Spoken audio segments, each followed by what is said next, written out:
La desesperación, sin duda, es una de las emociones de nuestro corazón, que es una de las más difíciles de enfrentar y de sobreponerse a ella. En este salmo nosotros vemos a David que él está expresando precisamente ese sentimiento de desesperación. Y tal vez puedes reconocer ese sentimiento porque provoca un hormigueo por todo el cuerpo, como un fuego que se enciende, que no puedes controlar. Provoca un deseo de querer huir, de querer correr, o en algunas ocasiones simplemente de expresar un grito ahogado, o a veces un grito desgarrador, que solamente puede ser contenido por una boca que se cierra, dientes que se aprietan, que incluso nos puede llevar a muy malas decisiones. Apretamos los puños, jalamos nuestros cabellos y no sabemos qué hacer. Eso, a grandes rasgos, son los síntomas de la desesperación.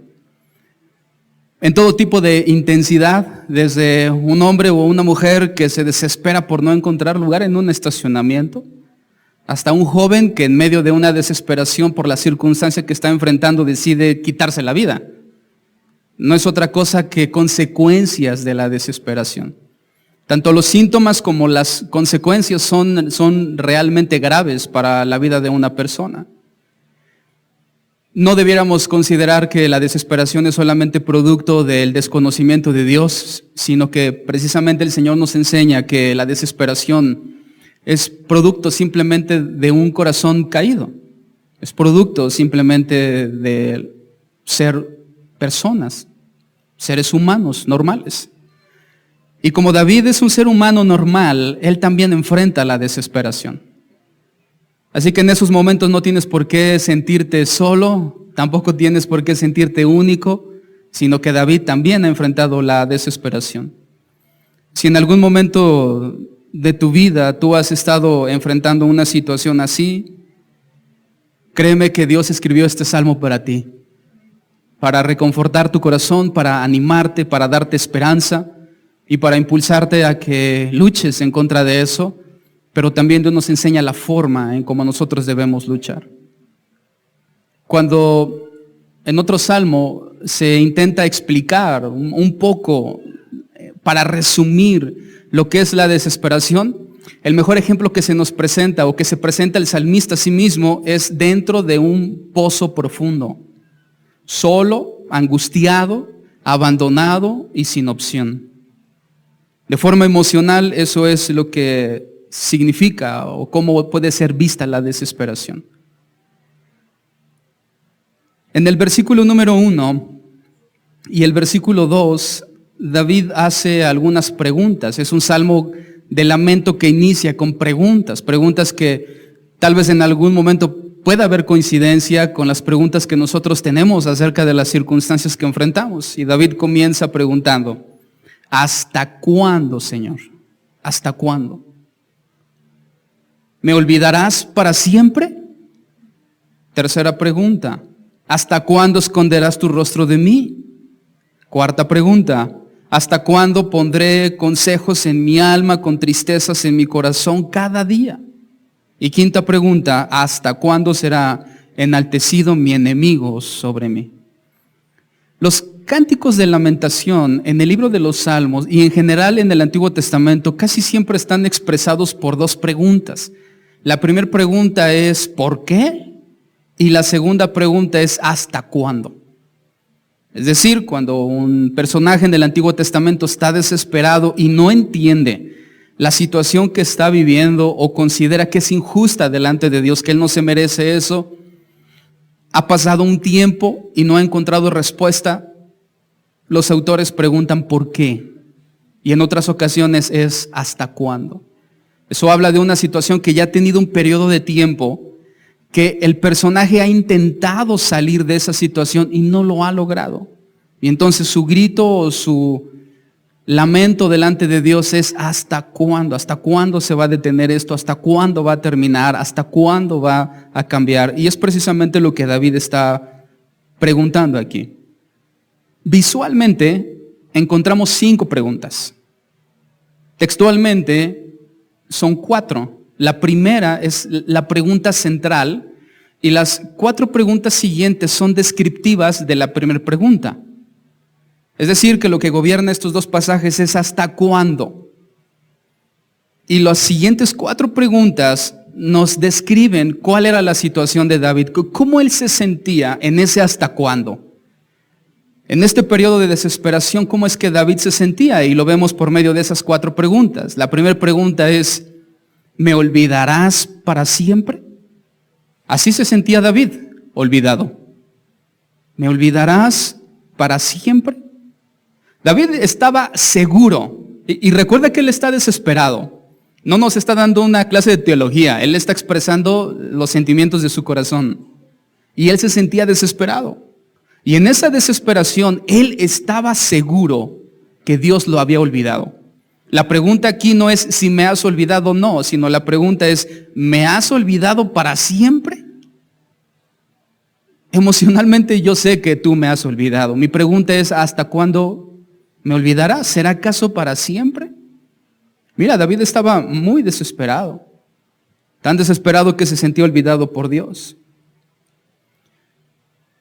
En el otro extremo de la balanza de la vida cristiana, encontramos el extremo en el cual Dios está con nosotros. Y creo que ese extremo lo hemos probado todos los que estamos aquí. Hemos probado la compañía de Dios, hemos probado su consuelo, su fidelidad, su misericordia. Hemos probado esos momentos o circunstancias en los cuales percibimos que el Señor está sumamente cerca de nosotros y son momentos muy, muy placenteros. Pero aquí David está hablando del otro extremo de la vida cristiana. Cuando hay muchas cosas a nuestro alrededor que suceden y que todas gritan, Dios ya se olvidó de ti. Y así se sentía David. Dios ya se olvidó de mí.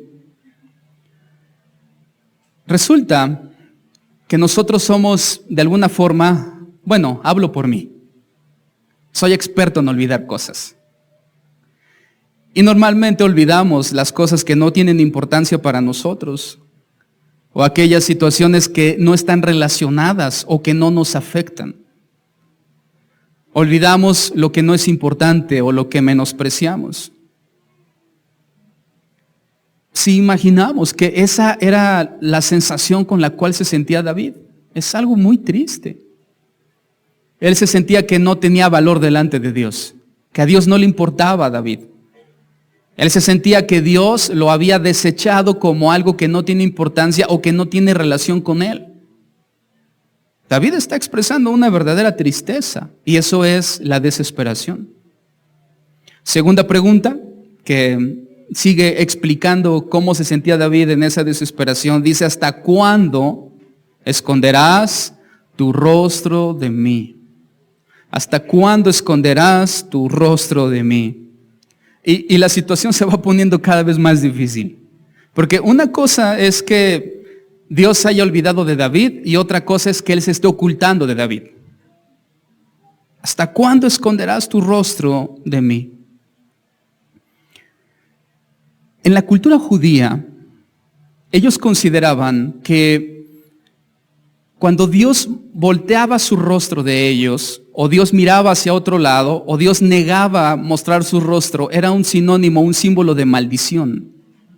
El no tener el rostro de Dios sobre ellos era un sinónimo de maldición. Por otro lado, estar debajo del rostro de Dios, o que Dios dirija su rostro hacia el pueblo, era un sinónimo de bendición. En Números capítulo 6, versos 24 y 25, hay una oración que se conoce como la oración sacerdotal. Esa oración le fue dada al sacerdote para que de esa forma él pudiera bendecir al pueblo. Y dentro de esa oración que Dios le había dado al sacerdote, escucha lo que dice: Jehová te bendiga y te guarde. Jehová haga resplandecer su rostro sobre ti. Sinónimo de bendición y protección. Y tenga de ti misericordia. Escucha. Jehová alce sobre ti su rostro y ponga en ti paz. Entonces, el rostro de Dios, en una forma simbólica, representaba la bendición de Dios sobre su pueblo. representaba la protección de Dios sobre su pueblo. Cuando David dice, ¿hasta cuándo esconderás tu rostro de mí?, está hablando que él se siente de alguna forma maldecido. Él no está expresando que se siente bendecido ni protegido. David no se siente bien. David se está sintiendo rechazado y repudiado por Dios. En algún punto a nosotros se nos ha enseñado como creyentes que un creyente nunca debe de sentirse así, que de hecho un creyente que se siente así es porque está en pecado o está mal o definitivamente no es creyente. Pero escuchen, hermanos, lo que David está expresando de su corazón. David está diciendo, yo me siento rechazado por Dios y me siento repudiado por Él. ¿Hasta cuándo esconderás tu rostro de mí? Tercera pregunta. ¿Hasta cuándo pondré consejos en mi alma, con tristezas en mi corazón cada día? A grandes rasgos, lo que David está explicando aquí es que sus emociones de desesperación lo estaban gobernando sus pensamientos. Las emociones nocivas que nacen de la desesperación estaban gobernando todas las decisiones que David estaba tomando, y la tristeza se estaba apoderando de él. Es sumamente peligroso cuando nuestras emociones gobiernan nuestras decisiones. Porque en teoría, un creyente que funciona en un orden adecuado debería de ser lo inverso, es decir, que nuestras decisiones deben de gobernar nuestras emociones. Pero en medio de la desesperación sucede lo contrario. Nuestras emociones gobiernan las decisiones que tomamos. No por nada, muchas de las tragedias que suceden en las vidas de las personas se deben a que toman decisiones basadas en la desesperación. Y ejemplos pudiéramos poner muchos. Desde un hombre que se desespera por llegar tarde a su trabajo y acelera su auto y comete un accidente. O una mujer soltera que en la desesperación por querer casarse se casa con el primero que pase. Un esposo que en la desesperación toma decisiones erróneas sobre la dirección de su familia, o sobre la salud de su esposa, o sobre su propia salud. En medio de la desesperación, todas las decisiones que tomamos normalmente están gobernadas por las emociones, y así se sentía David. Ahora, el problema es que aunque él se sentía así, no quería sentirse así. David está diciendo, Señor, ¿hasta cuándo mis emociones van a seguir gobernando las decisiones que yo tomo? Me siento tan desesperado que todo lo que yo decido sé que está mal, pero no puedo evitarlo. Y creo que allí ya hay cierta coincidencia de nuestro corazón con David. ¿Cuántas veces en medio de la desesperación hemos querido no tomar una decisión y hemos terminado tomando esa decisión y ha salido mal? David está en esa misma condición.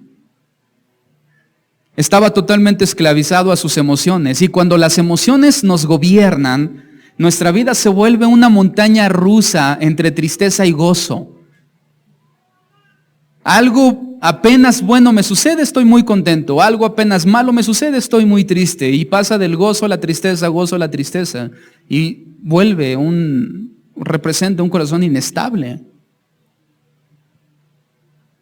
David estaba siendo gobernado por la tristeza.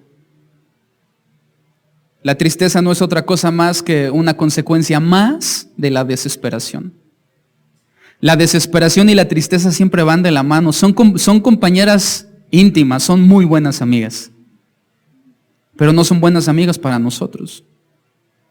Pero entre ellas se llevan de maravilla.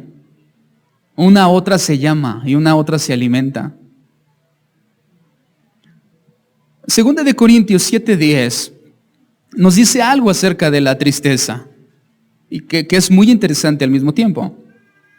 Segunda de Corintios 7:10 dice que la tristeza, que según Dios produce arrepentimiento, y ese arrepentimiento para salvación.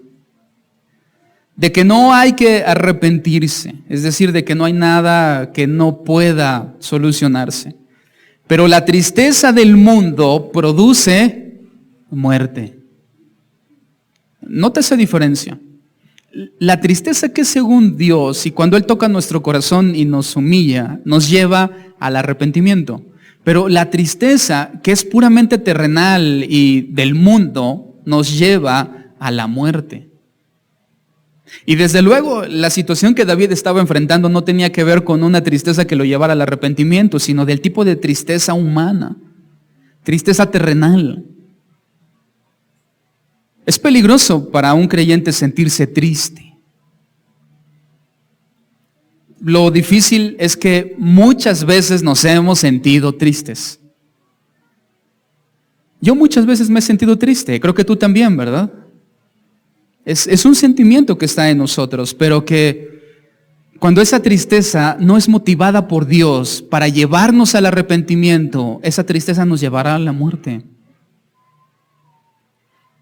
En un sentido un poco más técnico, el mundo le ha llamado a la tristeza desesperación, pero de una forma más específica.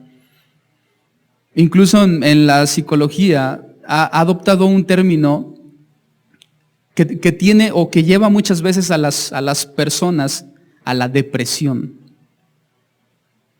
Lo que David está sintiendo aquí no es otra cosa que, con ese título, tecnicismo, es depresión. David estaba entrando en depresión. Que hablamos de una tristeza intensa, que no proviene de Dios, desde luego. Y sabemos que la depresión produce o conduce a una persona muchas veces a la muerte. Así que para nosotros es peligroso sentirnos tristes. No significa que sea imposible.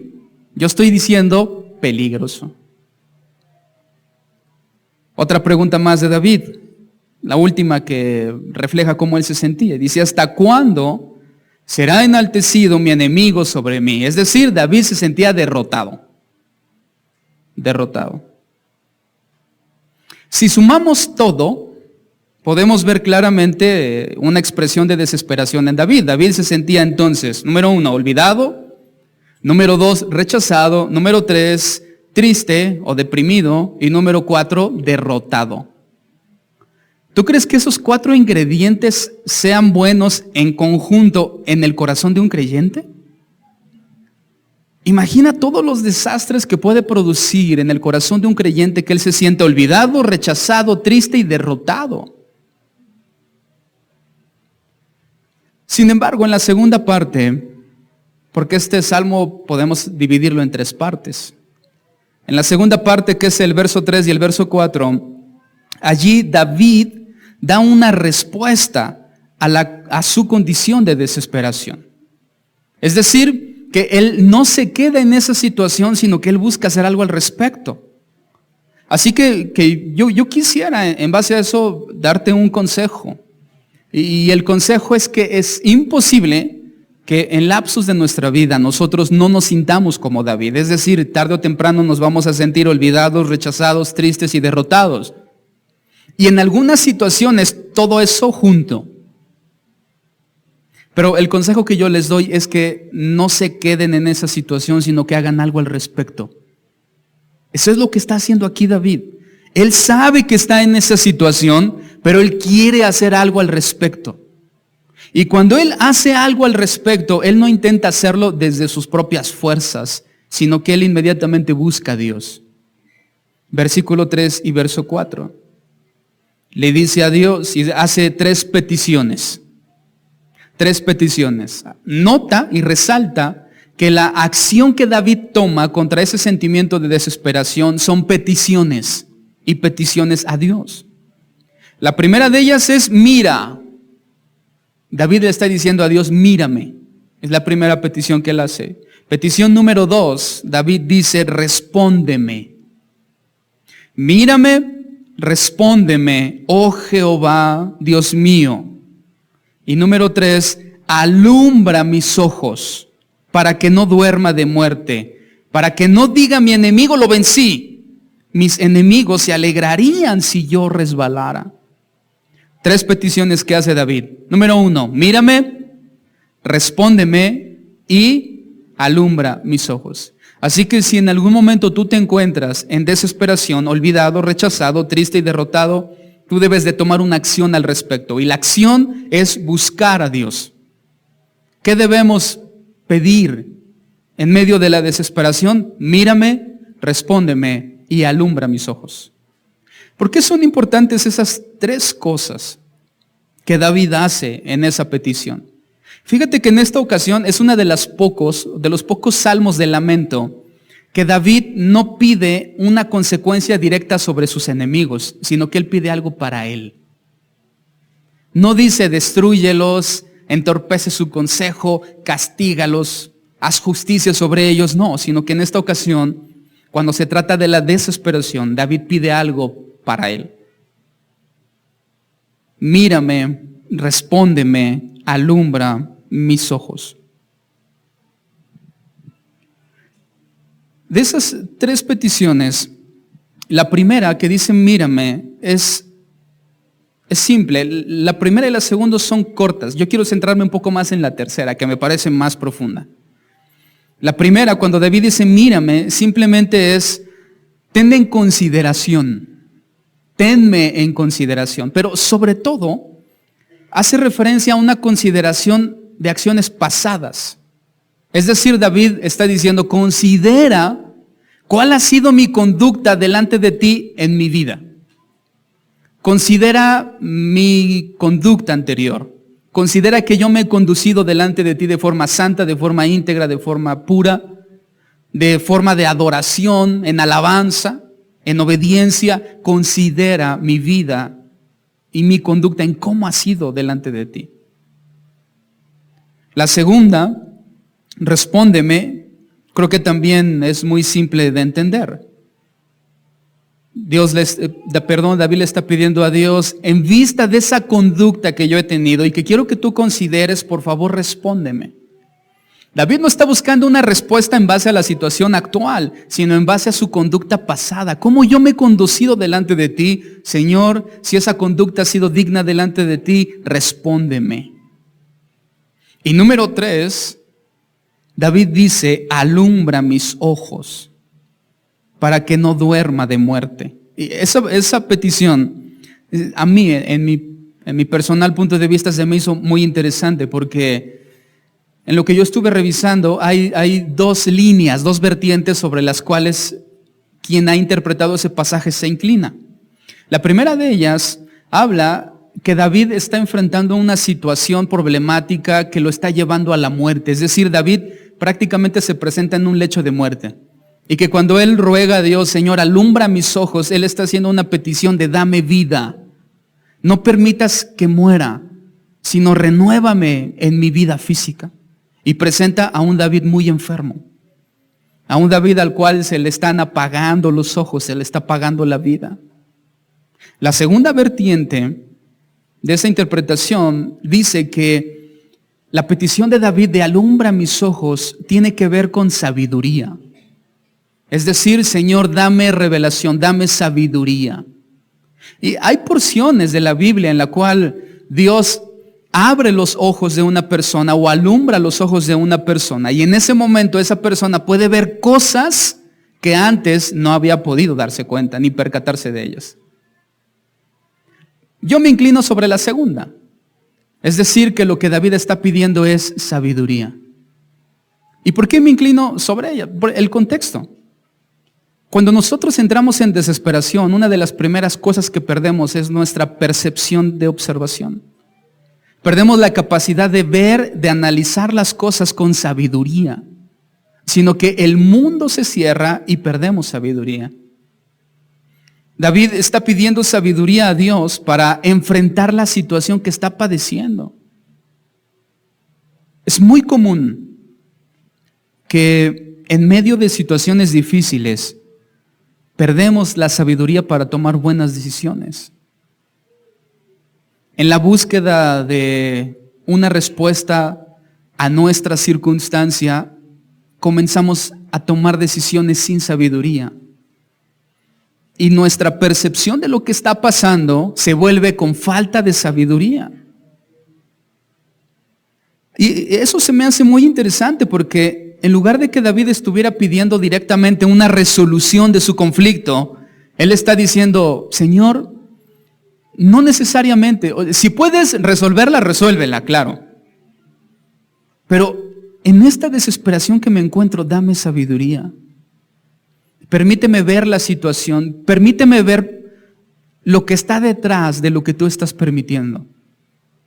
¿Cuántas veces, hermanos, en nuestra vida Dios ha permitido cosas que no entendemos por qué está pasando? Como si nuestros ojos estuvieran velados y queremos ver el por qué, pero la misma desesperación y el gobierno de nuestras emociones nos impide ver con claridad. Y David está pidiendo, quiero ver claramente por qué está pasando esto. Es como si David estuviera diciendo, yo lo único que quiero ver o saber es el propósito que tú quieres o tienes para lo que yo estoy enfrentando. Eso es todo. Muéstrame qué quieres enseñarme. ¿Qué estás buscando con mi sufrimiento? Cuando sufrimos y entramos en desesperación, llega un punto en el cual vamos avanzando en esa desesperación y las emociones van gobernando nuestro corazón, que ya ni siquiera nuestra petición es salir de esa situación, sino que nuestra petición se vuelve más el Señor, simplemente dime qué buscas de mí. Como una actitud de rendición. Ya sé que estoy en el pozo. Es más, Señor, ya hasta me está gustando el pozo. Pero simplemente dime por qué quieres que yo esté aquí. Permíteme que yo pueda ver tu propósito en esto. Sé que el pozo es profundo, la luz se ve lejana, no la alcanzo. Hace frío, está húmedo, hay lodo, me estoy hundiendo. Me he cansado de gritar y no hay quien me escuche. Ya sé que esta es mi situación, ya sé que no puede cambiar, pero permite que yo pueda ver tu propósito en esto. Algo muy similar significa esa frase de alumbra mis ojos. Simplemente quiero reconocer tu propósito en esta situación. ¿Qué quieres enseñarme? Dime.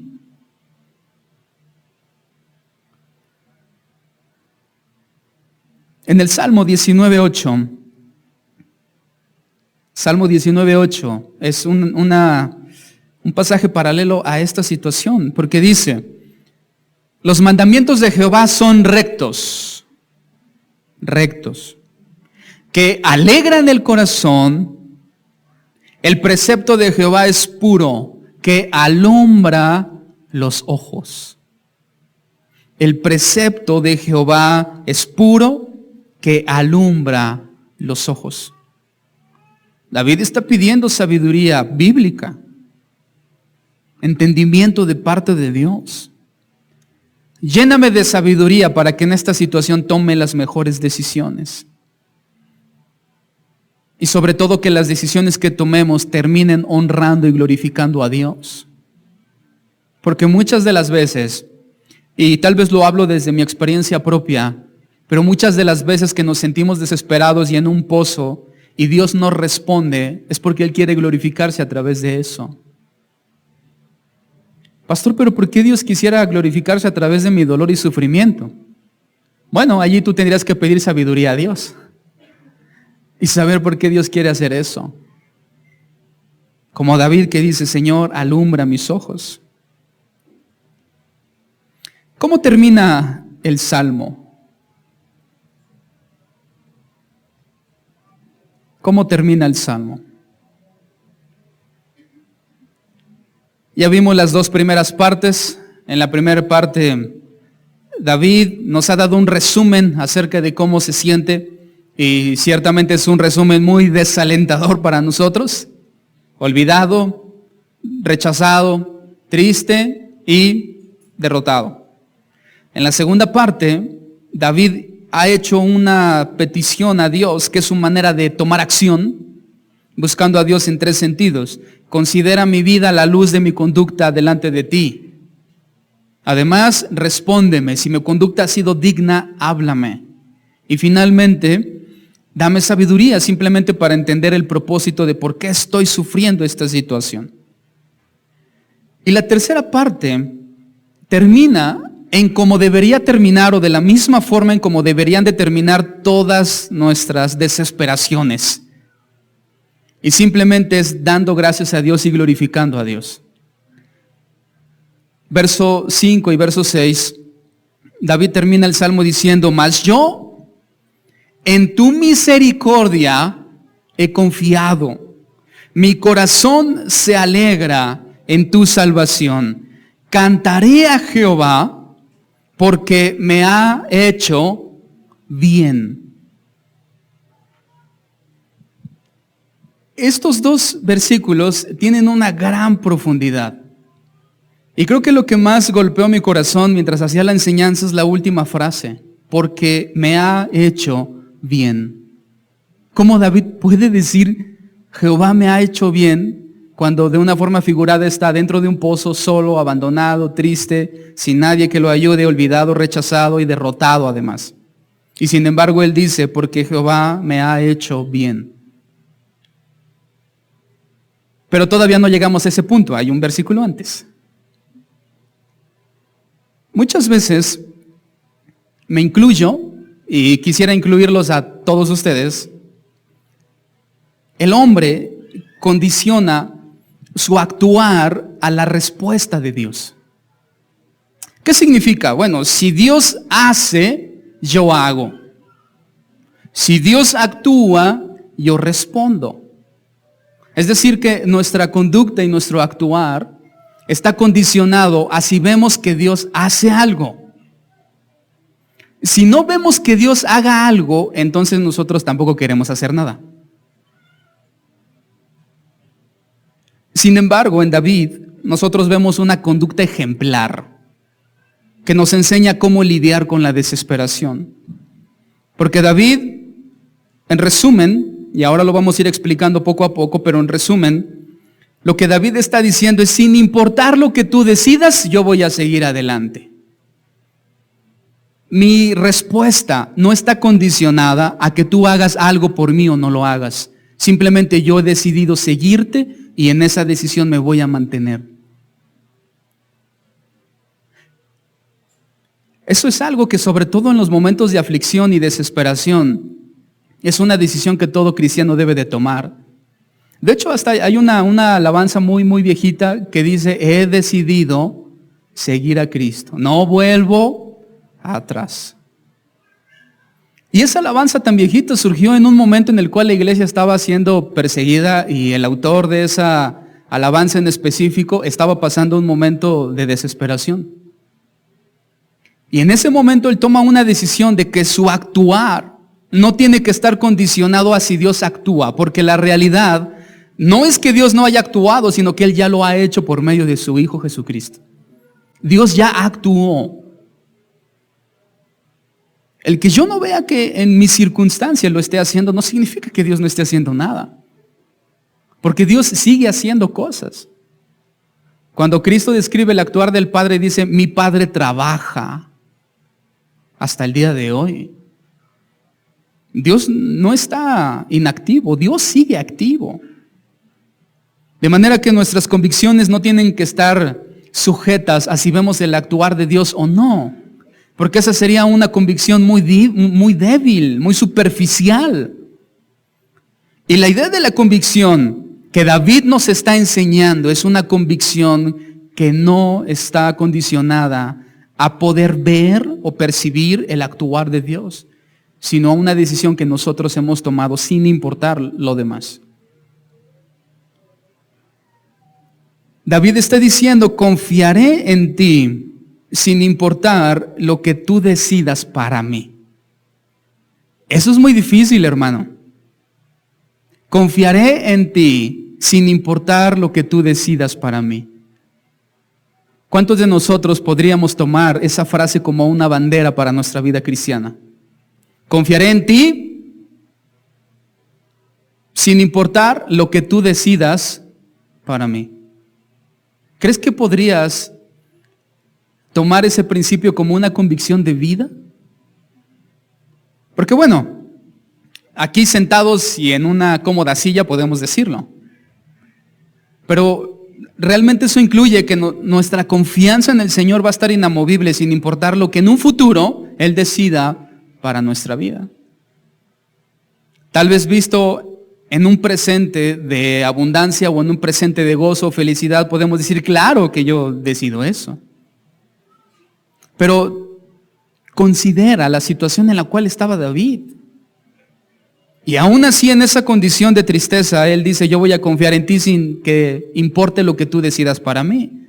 Aunque la decisión de Dios para David fuera la muerte, él afirma su confianza en Dios. Sin duda, David está dando un gran ejemplo de madurez cristiana y resaltando 3 aspectos de Dios.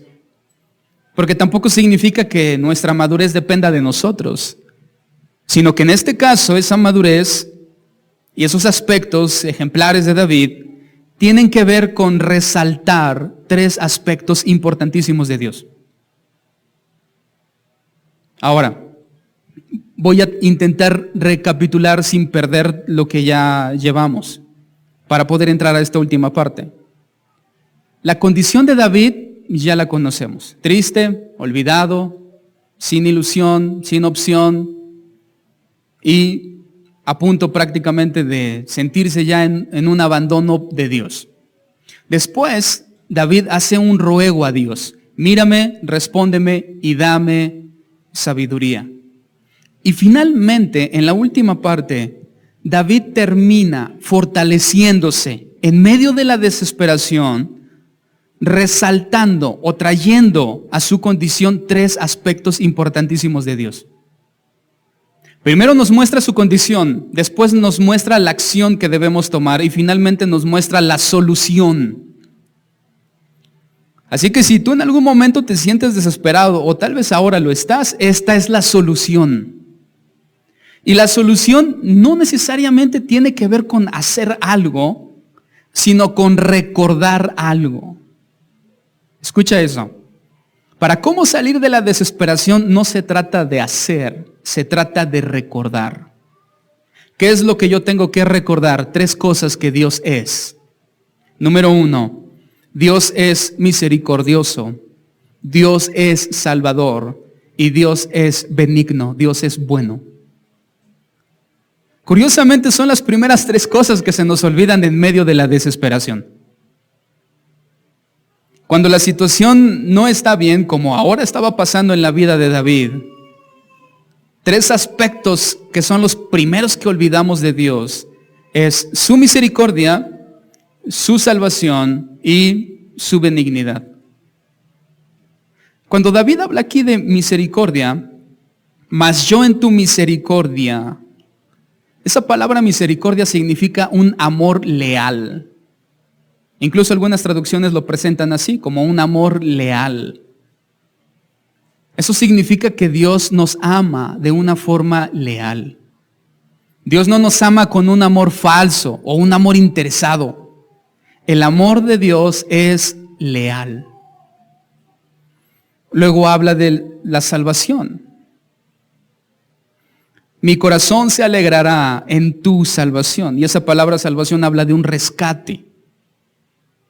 Tu amor es leal porque tú me has rescatado todas las veces anteriores. Y tengo que recordar eso. Y número 3, dice que Dios es benigno. El Señor me ha hecho bien. Una vez escuché a un pastor decir que él tenía una lista de todas las cosas buenas que Dios había hecho por él. Y le preguntaron la razón del por qué él tenía una lista de todas las cosas buenas que Dios había hecho por él. Y él dijo, es que esas cosas buenas yo las saco el día que algo malo me pasa. Cuando yo pienso que Dios ha hecho algo malo en mi contra, yo tomo esa lista y veo todas las cosas buenas que Dios ha hecho. Y él dice, créanme, no es una lista corta. Si nosotros pudiéramos hacer una lista de todas las cosas buenas que Dios ha hecho por nosotros, ¿de qué tamaño sería tu lista? Alguien puede decir, no, la mía sería eterna, pastor. Bueno, creo que no estaría de más tomar ese consejo, ¿no crees? Y que tú hagas una lista de todas las cosas buenas que Dios ha hecho por ti. Es más, mira, consejo. No hagas una lista de todas las cosas pasadas buenas que Dios ha hecho por ti. Tal vez hazlas a partir de ahora. Haz una lista. Desde el momento en el que te despiertas, tú dices, hoy amanecí. Ya es algo bueno que Dios ha hecho por ti. Sobre todo si tienes arriba de 70 años, ¡uf! Gran bendición, ¿no? Cuando tienes 15 años y te despiertas, dices, no, voy a conquistar el mundo. Pero cuando tienes más de 70 y despiertas, dices, gracias Señor, amanecí. Ok, número 1, hoy desperté. Hoy pude respirar, hoy me ha ido bien. Hoy Dios me ha bendecido. Hoy pude hablar con mi hijo. Hoy mi hija me pidió perdón. Hoy nos reconciliamos. Hoy el Señor hizo, el Señor dijo. Haz una lista. Para que cuando tú creas que Dios ha permitido algo malo en tu vida, tú saques esa lista y lo compares. Y terminaremos grandemente avergonzados. El problema es que tenemos memoria de corta duración. Cuando nos conviene. Y eso va para hombres y mujeres, aunque tal vez la mayoría pensó en una mujer, pero va para los dos, ¿eh? Porque las mujeres tienen buenísima memoria para recordar cosas, pero cuando sucede así, a veces a todos se nos olvida. Se nos olvida lo bueno que Dios ha sido. Se nos olvida su misericordia y su bondad. Creo que solamente un verdadero cristiano que ha entregado su vida al Señor puede reconocer su misericordia, su salvación y su benignidad cuando las cosas están mal. Porque cuando las cosas están bien y decimos vamos a dar gracias a Dios, todos nos unimos. Pero cuando esa situación no está bien y decimos vamos a dar gracias a Dios, preguntas en los corazones surgen como, ¿y de qué vamos a dar gracias? Si todo está mal. ¿Cómo responde David a esos 3 atributos de Dios? Es decir, a su misericordia, a su salvación y a la benignidad de Dios. Bueno, a la misericordia de Dios, David responde confiando en ella. En tu misericordia he confiado. ¿Hay alguien aquí que tenga duda acerca de que Dios es misericordioso? ¿Qué debemos de hacer acerca de ese atributo de Dios? Confiar en Él. Confiar. ¿Hay alguien aquí que tenga duda que Dios salva y rescata? No. ¿Qué debemos de hacer en respuesta a ese atributo de Dios? Alegrarnos. Mi corazón se alegra en la circunstancia que estoy pasando. No, David dice, mi corazón se alegra en tu salvación. ¿Y cómo responde David a la benignidad de Dios, a cómo Dios nos hace bien? David dice, cantaré a Jehová porque me ha hecho bien. Es decir, que David responde confiando en su misericordia, alegrándose en su salvación y alabando su benignidad. Ahora, recuerda que comenzamos este salmo presentando a David olvidado, rechazado, triste y derrotado, en un pozo de desesperación, como lo expresa el salmo. Y ahora vemos a un David muy diferente. ¿Qué fue lo que pasó? Porque ese David que comenzó olvidado, rechazado, triste y derrotado, ahora está confiado, alegre y alabando a Dios. Alguien puede decir, pastor, yo sé la respuesta. David es bipolar. Tiene un corazón que ni él mismo se entiende. Pero la realidad es que la diferencia o el agente que provoca ese cambio de actitud en David son 3 atributos específicos de Dios, esos 3. Su misericordia, su salvación y su benignidad. Nos hace mucha falta recordar que en medio de situaciones tan complejas que podemos enfrentar a lo largo de nuestra vida, Dios no ha dejado de ser misericordioso. Dios no ha dejado de salvarnos y Dios no ha dejado de ser buenos. Y para recordarlo todo el tiempo, Él nos ha dejado un hombre sufriente en una cruz.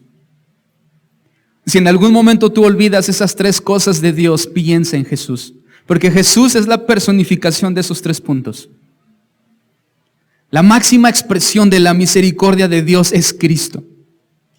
La máxima expresión de la salvación de Dios es Cristo. Y la máxima expresión de la benignidad de Dios es Cristo.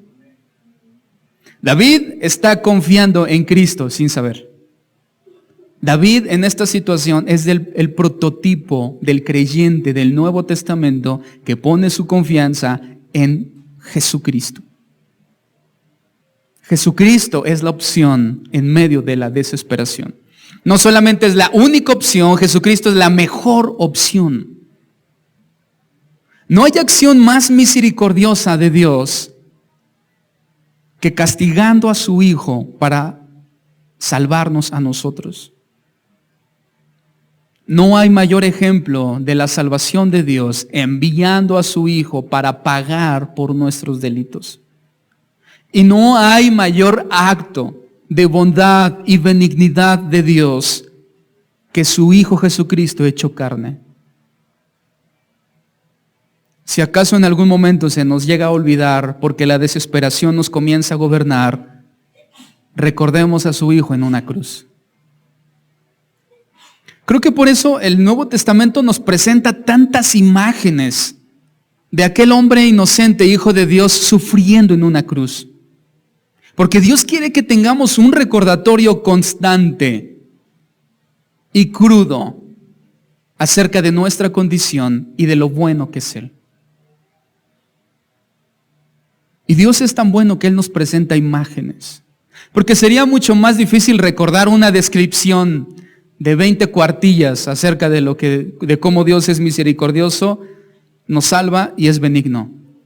Sin en cambio, en lugar de eso, Dios nos presenta una imagen, una cruz, un hombre crucificado sufriendo por nosotros, de manera que no lo olvidemos. Nunca un verdadero creyente puede imaginar esa escena y una vez que él la ha visto, nunca la puede olvidar. Porque a grandes rasgos eso es el evangelio verdadero. Presentar una imagen clara de Cristo sufriendo por nosotros es el evangelio.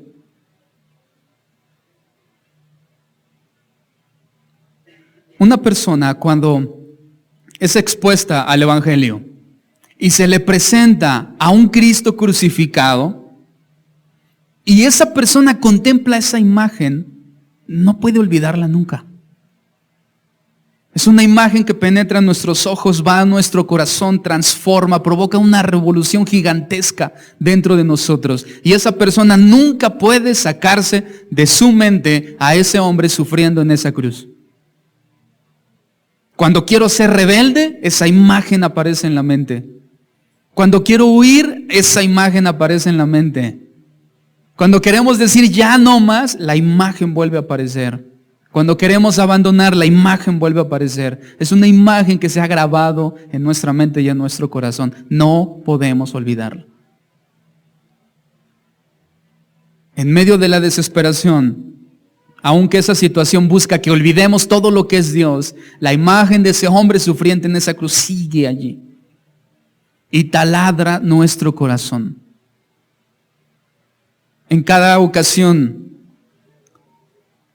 que nuestra carne nos engaña diciendo que Dios no es misericordioso, o que Dios no nos ha salvado verdaderamente, o que Él no es bueno, la imagen de ese hombre en la cruz sigue taladrando nuestro corazón. Finalmente, quisiera únicamente dejar en la memoria de todos nosotros dos verdades prácticas acerca de este salmo. Únicamente dos verdades que están allí implícitas en todo el salmo, pero que no las tocamos y quise dejarlas para el final. Dos verdades prácticas que bien pudiéramos recordar en medio de la desesperación. Número uno, o primera verdad práctica que debemos llevar a nuestra vida diaria, sabiéndola y luego no olvidándola y luego recordándola, es que Dios nunca se olvida de sus hijos. Dios nunca se olvida de sus hijos. No importa lo que pase, no importa cómo te sientas, no importa lo que te hagan, tú debes de saber y recordar que Dios nunca se olvida de ti.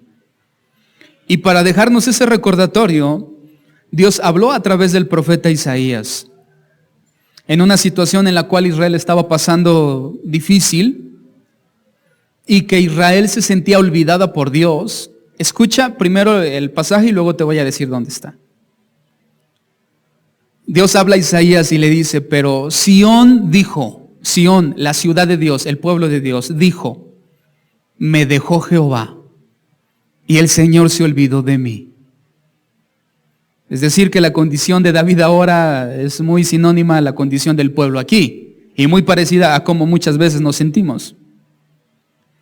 Y luego Dios responde y responde con una pregunta. Y la pregunta es, ¿se olvidará la mujer de lo que dio a luz para dejar de compadecerse del hijo de su vientre?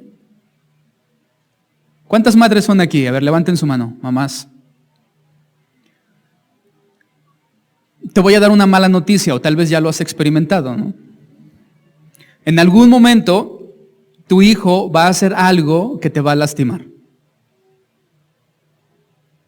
Va a hacer algo que te va a doler mucho. La pregunta es, a pesar de que ese hijo o esa hija haga algo tan malo contra ti, ¿tú te puedes olvidar de tu hijo? ¿Saben que el mayor porcentaje, un 80-90% de las visitas en los reclusorios son de madres? Eso es un buen dato revelador, ¿no crees? Eso significa que sin importar la condición del hijo, quien más mantiene la memoria de ese hijo en su corazón es la mamá. Ahora, papá, no te sientas mal, pero es lo que Dios dice, ¿no? Porque si Dios no supiera eso, hubiera dicho, ¿se olvidará el hombre del hijo? No dice eso. ¿Se olvidará la mujer de lo que dio a luz para dejar de compadecerse del hijo de su vientre? Mamás, ¿cuál es la respuesta a eso? No, por supuesto que no. Ahora, escucha lo que Dios dice. Aunque olvide ella, yo nunca me olvidaré de ti. Aunque olvide ella, yo nunca me olvidaré de ti. Y luego sigue diciendo, he aquí que en las palmas de las manos te tengo esculpida. Delante de mí están siempre tus muros. Eso fue una promesa que Dios le dio a Israel, al pueblo de Israel. ¿Pero tú crees que esa promesa no se hace vida en nosotros por medio de su Hijo Jesucristo?